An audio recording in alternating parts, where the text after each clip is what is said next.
सुप्रभात बच्चों। Asha national English school and the good shepherd education centre से मैं पुष्पा मध्यान संचार माध्यम कक्षाओं में आप सभी का स्वागत है। कक्षा 3 के छात्रों के लिए आज का विषय भाषा सागर हिंदी मीडियम के बच्चों के लिए है। जो हिंदी में आप लेसन 1 धीरज का फल पढ़ चुके हैं और इसकी word meaning, question answer, FIB सब आप लोग ने नोटबुक में कर ली होगी अपनी। और आज हम पढ़ेंगे लेसन 2 प्रदूषण। इस पार्ट में प्रदूषण के बारे में बताया गया है। इस निबंध के द्वारा प्लास्टिक प्रदूषण को दूर करने का प्रयास किया गया है। बच्चों, ये जो लेख लिखा गया है इसमें ये समझाया गया है कि जो प्लास्टिक प्रदूषण है उसको कैसे दूर करें, इसके प्रयास करने हैं हम लोग को। बच्चों, इस चित्र को देखो, यह गाय मर गई है। डॉक्टर का कहना है कि इसकी मृत्यु कूड़े कचरे में पड़ी पॉलीथीन की थैलियां खाने से हुई है। इसके जिम्मेदार है हम और आप। हम खरीदारी करते समय सामान पॉलीथीन में लेते हैं और फिर सामान निकालकर पॉलीथीन इधर उधर फेंक देते हैं। जानवर घास आदि के साथ इन पॉलीथीनों को भी खा जाते हैं। इसका परिणाम ये होता है कि इन्हें अपनी जान से हाथ धोना पड़ता है।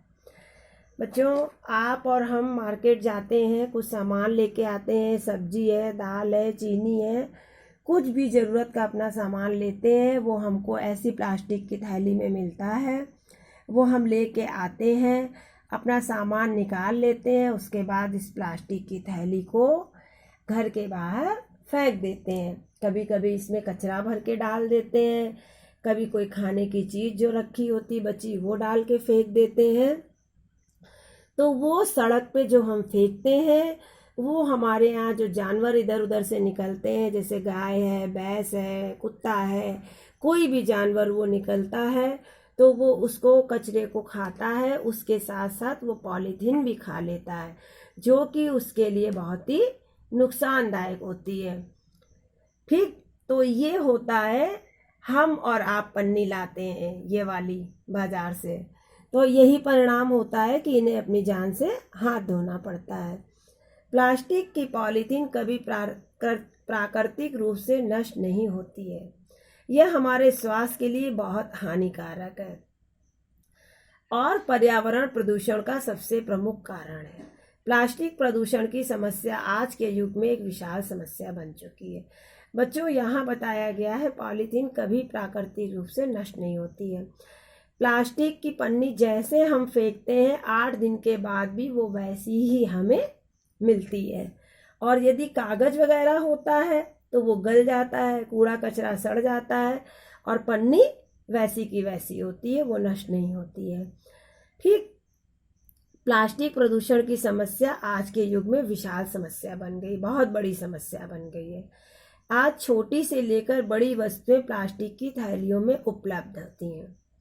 आज तो घर, दुकान व कार्यालयों में भी दैनिक कार्यों तक में प्लास्टिक के उपयोग की अधिकता है और हम सभी इसे बढ़ावा दे रहे हैं। बच्चों, हम सब इसे बढ़ावा ऐसे दे रहे हैं कि हम मार्केट में जाते हैं खाली हाथ और जो भी सामान हमको मिलता है वो हम प्लास्टिक की थैलियों में लेते जाते हैं। कपड़ा लेने जाते हैं प्लास्टिक की थैली में, जूते चप्पल लेते हैं उसका डिब्बा प्लास्टिक की थैली में, धनिया मिर्चा लेते हैं वो भी प्लास्टिक की थैली में। बीच में काफ़ी रोक लगी लेकिन वो फिर वापस थैली आ गई। तो अगर हम और आप चाहें तो इसको ख़त्म कर सकते हैं, हम और आप यदि चाहें। अन्य धातुओं के दाम इतने ऊंचे हैं कि इनको आम आदमी नहीं खरीद पाता। प्लास्टिक का सामान सस्ता होने के कारण अधिक उपयोग में आता है, परंतु इसकी कमियों को नज़रअंदाज नहीं किया जा सकता। इसके लाभ तो हैं, मगर यह पर्यावरण प्रदूषण का एक बहुत बड़ा कारण है। प्लास्टिक के कारखाने बड़ी मात्रा में प्रदूषण फैलाते हैं। खेतों में मिट्टी के अंदर अगर पॉलीथीन आ जाती है तो बीज का अंकुर ऊपर नहीं निकल पाता है, परंतु इस समस्या के प्रति अब हमें जागरूक होना चाहिए, नहीं तो मानव जीवन खतरे में पड़ जाएगा। इसके लिए हम सबको ही पहल करनी पड़ेगी। जब भी हम कोई सामान खरीदने जाएं तो अपने साथ कपड़े का थैला अवश्य ले जाएं या हम कागज के थैलों का उपयोग करें। प्लास्टिक पॉलीथीन पर सरकार को भी रोक लगानी चाहिए, तभी प्लास्टिक पॉलीथीन का उपयोग कम हो सकता है। इस प्रकार हम प्लास्टिक प्रदूषण जैसे विकराल राक्षस से बच सकते हैं। तो आइए आज हम संकल्प करें, हम प्रतिज्ञा करें, हम कसम खाएं कि अब हम प्लास्टिक पॉलीथीन का उपयोग नहीं करेंगे और पर्यावरण स्वच्छ बनाने का प्रयास करेंगे, क्योंकि स्वच्छ पर्यावरण में ही मानव का विकास संभव है। पर्यावरण बच्चों चारों ओर का वातावरण, जो हमारे चारों ओर गंदगी फैली है, प्लास्टिक प्रदूषण फैला है, उसे हमको रोकना है।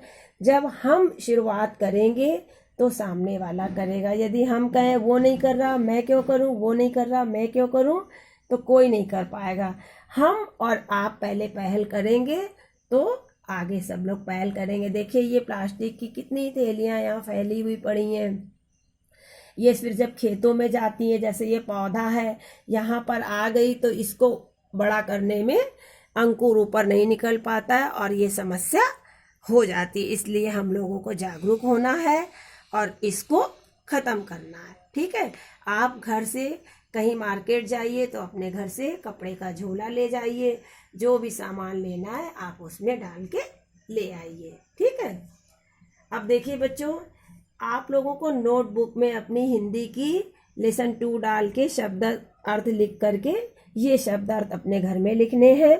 परिणाम यानी कि फल, स्वास्थ्य, सेहत, पर्यावरण, चारों ओर का वातावरण, कार्यालय, दफ्तर। ठीक, जागरूक, आंखें खोलना, जागरूक होना यानी कि हमें सजग होना, इस चीज पे ध्यान केंद्रित करना। संकल्प, प्रतिज्ञा, असंभव जो ना हो सके।